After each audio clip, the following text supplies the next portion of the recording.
Hi guys, in today's quick and easy tutorial, I'm going to show you how to remove background in Microsoft PowerPoint or in the PowerPoint application. So the first thing you need to do is to either import your image from your computer.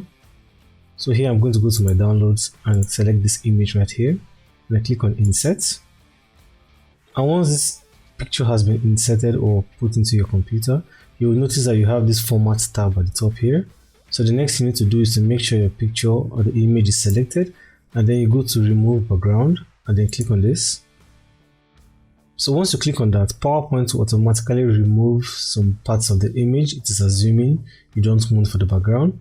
But if PowerPoint doesn't do a very good job of removing the background the way you like it, what you can do is to click on mark areas to keep. And once you click on that, you go back to the image and then you select the areas you would like PowerPoint to keep for you. So for example, I want here.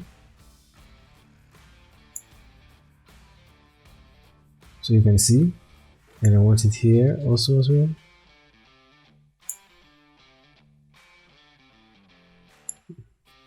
And here also. And here. Then you can select all over here as well. And now you can see now most of the areas or the important areas of the picture has been selected, and the other ones you don't want has been deleted. So once you're okay with your selection, the next thing you need to do is to click on keep changes, and you can see here now from the picture the background has been completely removed in the image, and then you have just what you want selected for your particular work or project. Okay guys, if you found the video helpful, please like, and I'll see you on the next one. Thank you.